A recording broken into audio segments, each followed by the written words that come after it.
প্রত্যেক আছে মিনাও খুব পরিশ্রম করে না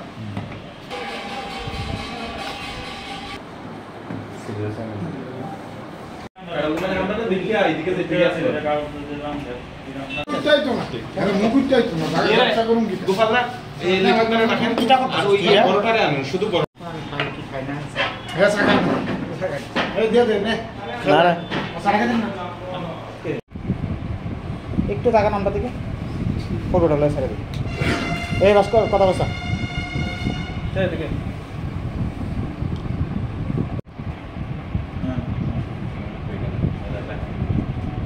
মুখ দেশ না রে কোন বাজারে না আরে ভাই আয় নাম জেনে খেলো খেলো খেলো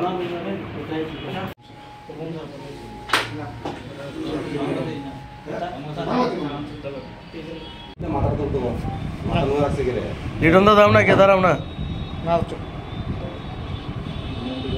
একটা নাগাদ আমাদের থানার অফিসার এসআই মামুনুল্লাহ কাজী এএসআই গোপাল দাস তাদের টিম নিয়ে ভেহিকেল চেকিং এবং নাকা চেকিংয়ে বেরিয়েছিল। তখন কাঁঠালতলি বাইপাসের কাঁঠালতলি সব নোংরা এলাকায় 3-4 জন লোকের একটা সাসপিসিয়াস মুভমেন্ট দেখা যায়। তাদের পিঠে পিট্টুব্যাগ ছিল, তাদেরকে সন্দেহভাজন অবস্থায় আটকানো হয় এবং সমস্ত প্রসিডিউর মেনটেন করে তাদেরকে চেকিং করা হয়।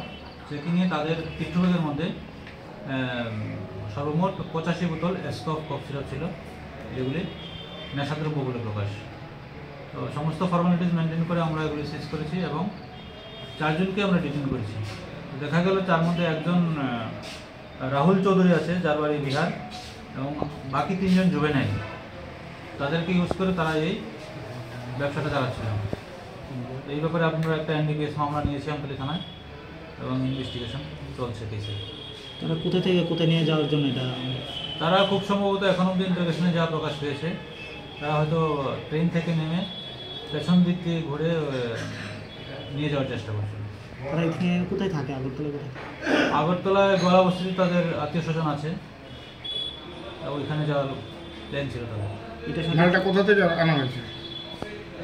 তারা বলছে তো বিহার থেকে এসেছে। তাদের সাথে কি আর কেউ জড়িত আছে বলে মনে করেন? এগুলি আমরা ইনভেস্টিগেশনে বের করবো, কারা কারা জড়িত আছে। তাদের মোবাইল সিরিয়াল অ্যানালাইসিস করা হবে এবং সমস্ত প্রসিডিউর মেনটেন করে আমরা পুরো রেকর্ডটাই বের করার চেষ্টা করব। রিমান্ডের কি আবেদন করা হবে? পুলিশ রিমান্ডের আবেদন করা হবে।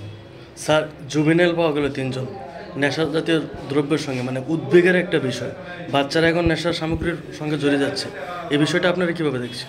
এটাই আমরাও চিন্তিত এটা নিয়ে। তো আমরা এটা খুব কঠোরভাবে আমরা দেখছি কোথা থেকে তারা আসছে, কে তাদেরকে ইউজ করছে, কোথায় নিয়ে যাবে, পুরো রেকর্ডটাই আমরা বের করার চেষ্টা করছি।